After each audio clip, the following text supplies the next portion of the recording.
So my name is Tina Holmes, and I feel like I've always been interested in a spiritual life. I grew up in a town in Ohio that was, well, my parents were very bigoted about other people who weren't white Anglo-Saxon Protestants. And my father, of course, was a white Anglo-Saxon Protestant male, and he didn't have too much use for women, and he didn't want them reading the scriptures in the church because he thought that was men's work. And so I like to sing, and I joined the junior choir in our church, and that was a real highlight of my childhood. And I remember this, and by the way, our town was very, very segregated, I mean, there weren't even any Catholics, which was a good thing in my father's opinion because he hated the Catholics and said they were trying to take over the world because we knew the Pope was pretty close to Nikita Khrushchev, in my father's opinion, and they were in collusion to destroy our way of life. That's what my father told me, and I was also terrified of the Catholics, but I digress.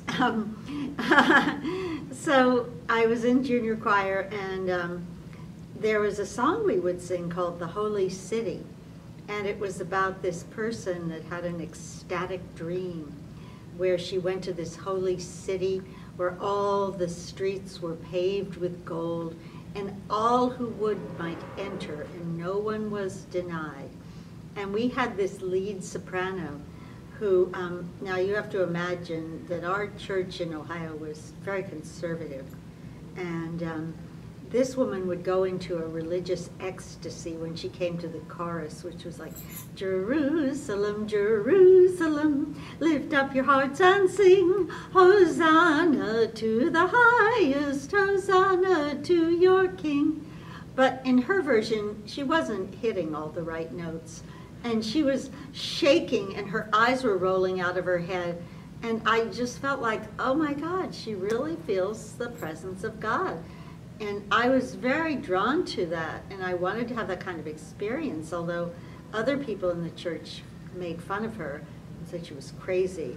And but I liked it, even though, you know, she was way off key. So my life went on, you know. I had a really rough time with my parents. I did not appreciate their views on, you know, different ethnic groups and the Catholics and the Jews and whatever. You know, my father said the Jews killed Jesus, so we didn't have anything to do with them. And it went on like this. And you know, I'm really grateful that I had these parents in a way, because they showed me how I don't want to be. And I thought about that holy city where all who could might enter and no one was denied. And that was kind of something I aspired to experience. So I did go to college at Carnegie Mellon Drama Department, and it was like one extreme to the other.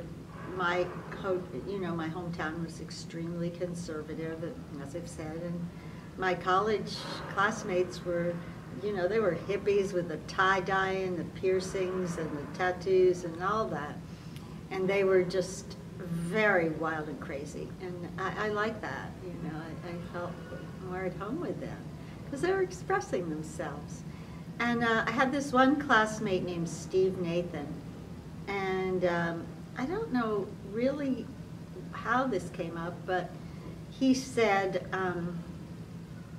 that he was taking these classes by mail from the Self-Realization Fellowship, and they were going to help you to become more spiritual. So I thought, you know, maybe I could have that kind of religious experience like that woman in my church choir who sang the Holy City. So I signed up for the Self-Realization Fellowship. And so the lessons started coming every week in the mail. And the lessons were, you know, there was a lot to do. It was, you know, first like 5 yoga exercises for 5 minutes, then 10 yoga exercises for 10 minutes, then 20 yoga exercises for 20 minutes and meditate for 10 minutes facing east.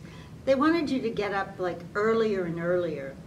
Like first it was 7 and 6, then 5. I mean, I was getting very little sleep with all they wanted me to do. And I was getting kind of angry at the Self-Realization Fellowship. And the lessons were piling up. And it was very hard to keep up with all these spiritual disciplines that they were saying I needed to do in order to find enlightenment. So, you know, I confess I was falling behind in my Self-Realization Fellowship. This was Yogananda, Paramahansa Yogananda. And so then one day, I was talking to Steve, and I said, you know, I'm exhausted from getting up so early and doing all these things that they want me to do. And I'm feeling like really angry at the Self-Realization Fellowship. And so he pulled out this card from his pocket, and he said, well, here's another way. It doesn't involve all that. And he showed me a picture of Meher Baba. And I said, who is Meher Baba? And it was like in the early 70s this happened. He's like, well, he's God in human form. And you know, I didn't question that. And I said, do I have to do yoga? He's like, no yoga. Meditation? Not if you don't want to. I said, well, what are his teachings? It's like, well, he came not to teach, but to awaken. So this was all sounding really good to me. And so then I think the next thing that happened, I might have gotten a book, I don't know, but Henry Kashaudy came to our college and spoke, and he was a pretty intense guy. But there was another college near us called Chatham College. This was in Pittsburgh, and it was a girls' college. Well, I would go to these Baba meetings at these girls' dorm in Chatham College, and they were part of like the Meher Baba fan club, and they were just totally enamored of Baba. They had pictures of him all over the walls. They were playing, you know, Begin the Begin, and drinking 7-Up because we know that was his favorite drink. So I kind of caught the fever, the Baba fever from these girls, and you know, then later I graduated, and I was in the original cast of Godspell, and Steve played Jesus, and Jeff Milet was another Baba lover that I told about Baba, who was in that show. And you know, that was a very big spiritual experience for all of us who created Godspell.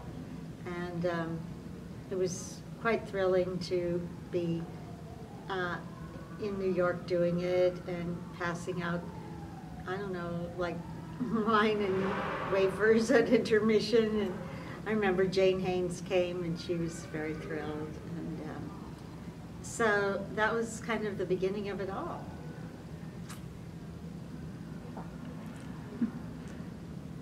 Do you want me to continue? Sure, if you want to tell more, tell more. I like to hear it. So. Okay, well, that's the end of that chapter. So should we choose to put this following chapter on, I can continue. So I miss my friends at Chatham College, you know, the Meher Baba fan club, the girls who were so in love with him, and just, you know, I thought, well, where do I go? And so someone told me this society for Meher Baba it was on 72nd Street. And there was this guy, Harry Kenmore, who led it, and then he had this secretary who helped him because he was blind, and her name was Anna Rosa. And so I went to these meetings, and, you know, frankly, I was pretty scared of Dr. Kenmore, because I was kind of a shy girl, and was very young.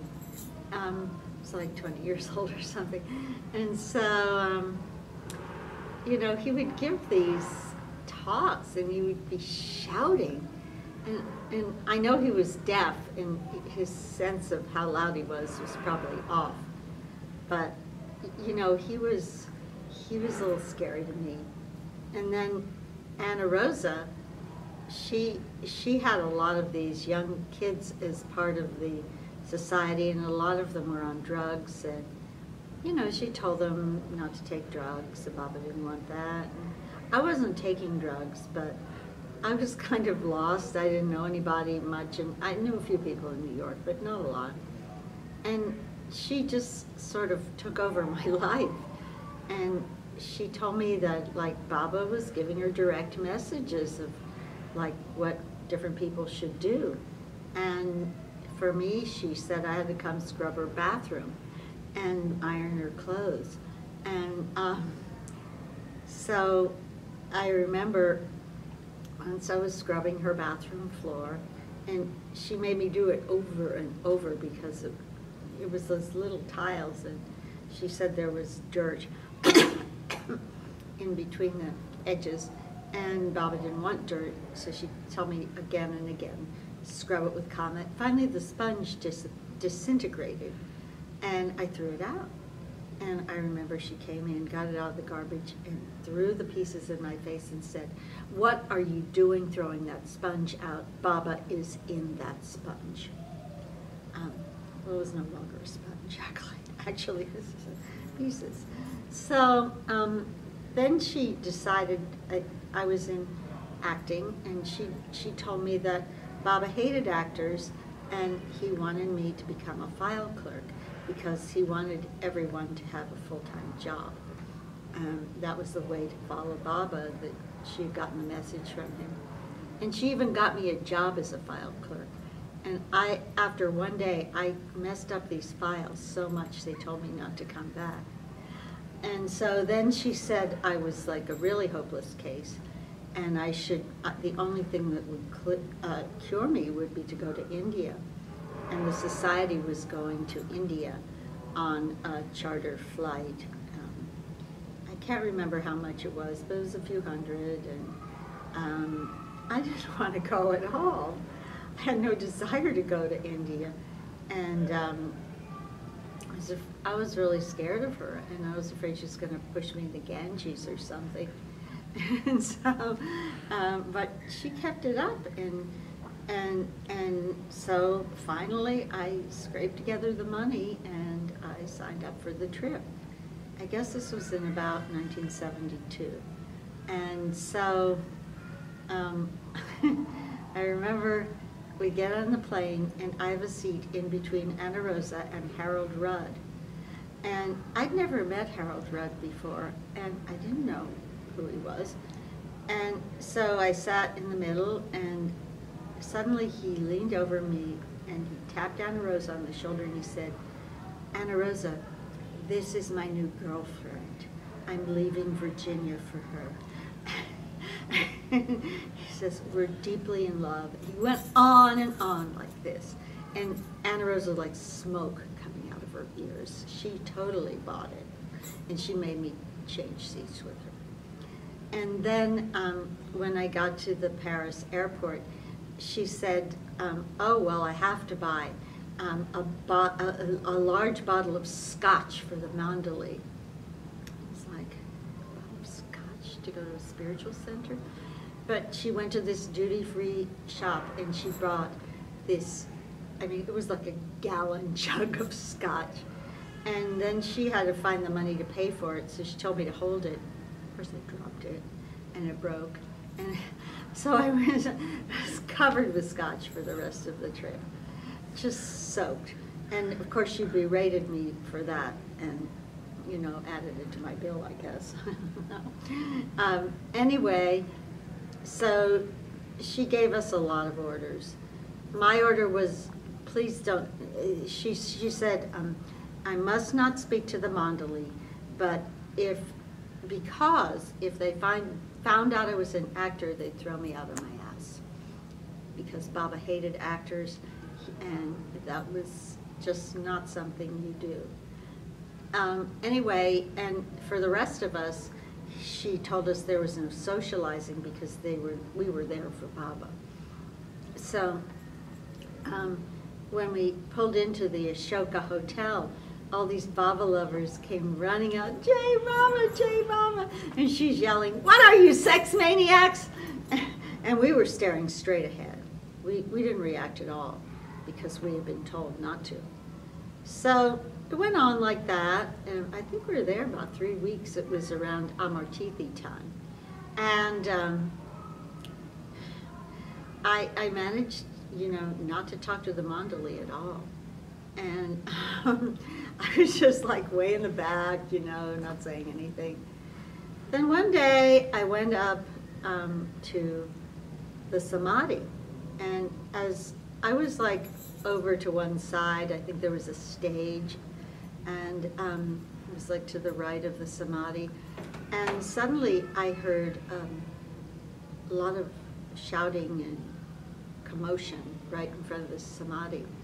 And I saw Anna Rosa beating this guy up, beating him with her fists so hard she knocked him to the ground.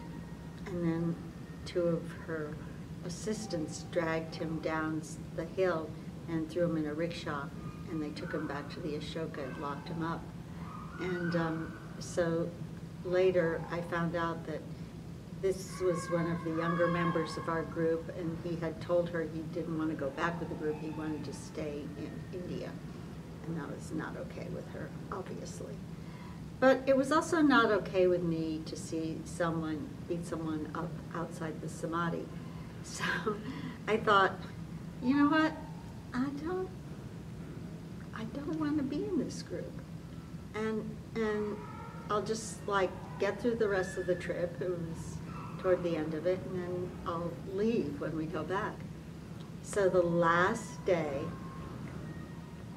I spent the entire 3 weeks not talking to the Mandali, no conversations, nothing, hiding my identity. And as I'm walking out, I suddenly hear Erich calling to me, wait, I haven't spoken to you. So, oh, no. And he's like, and what is your name? And I said, Tina. And he's, oh, very nice. And what do you do? I mean, like I almost made it without being asked that horrible, shameful questions. So I started, like tears came to my eyes. I was shaking, and I said, well, Erich, I'm sorry to tell you, but I'm an actress. And he looks at me, oh, very nice, very nice. I was like, what? I thought Baba hated actors and he didn't want anybody to be an actor. And he's like, where did you hear that? I said, Anna Rosa. And then he goes, every family has a crazy relative. So when I got back to New York, we, by the way, took that boy back. He was not allowed to stay in India. And I wrote Anna Rosa a letter, and I said, good luck. Here's a $50 check, leaving the society. And she sent me back like a 10-page handwritten letter with a check torn up into pieces, just saying all these bad things about me and why she's so glad I'm not going to be in the society and she doesn't want my money. But not only that, then she started calling my apartment in the middle of the night. And it was interesting because every time she called, for some reason, I wasn't there. And I had this roommate who was not a Baba lover, and she was asking me, well, who is this woman who keeps calling in the middle of the night? And I told her. And so the next time Anna Rosa called, my roommate said, Anna Rosa, I know who you are. I know where you live. If you call again, I'm sending the police. And that was the last I ever heard of her. So that's my story. Then people told me to go to Baba House, which had just recently been formed down in Greenwich Village. And so I went down there. It was a little easier to There were fit no in with. rules. No. No. Yeah. No. It was very, hippies of Greenwich Village, so it was a lot more my style than, the very... When did you first come to the center here? I don't know, sometime in the 70s. So you met Kitty and Elizabeth and Margaret, Jane. Yeah. So they were much more sane.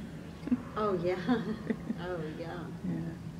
It was just, I was just so young, and she was the first person that I ever met who had met Baba, and she told me that he was giving her these messages. I was so naive. Just believed it. Yeah, oh, well, I also met Phyllis Frederick, and when I was in LA, and she was the opposite.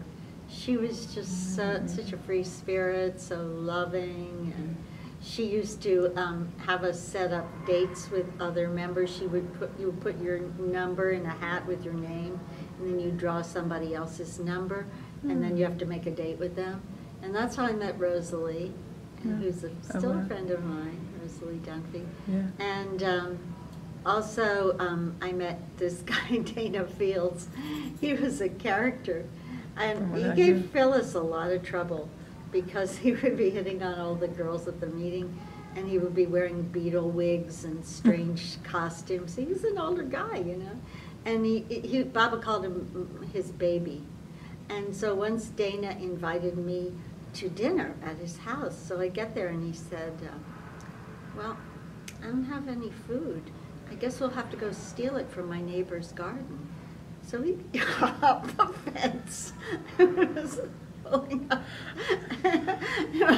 lettuce and carrots and shaking the avocados off a tree. And then I remember it started to rain, and he's like, oh, this is happening because I'm not imaging Baba. So, anyway, I really appreciated his wacky side. And, we didn't get caught by his neighbors. Once he went to the museum with me, and he came. There was a rose garden, and there were some petals on the ground, and he threw himself on the ground, started throwing petals all over himself. I just loved him. He was just, you never knew what he was going to do. He had a few screws loose. Yeah. But I appreciated that. He was just very unpredictable. I mean, to be invited to dinner and told to go steal the food. That's funny. That's different. Yeah. Did you ever meet up with Harold Rudd again? Oh, yeah. I used to go to his birthday parties. We did too. We were, I'm sure, there at some of the same ones. And he had... Verge, get my glasses, Verge. It's time for RT, right? And yeah, he would, he had the same birthday as Baba, and he would be pretty off key and forget the words, but I mean, it was just utterly charming. Yeah. And Raphael was telling us that, like, he went to a drive-in movie theater with Harold, and Harold, like, went around, like, with scary masks and tried to scare people who were watching the movie. People didn't believe Raphael's father and the things he would do. Yeah. But it was so funny that he told Anna Rosa I was his new girlfriend.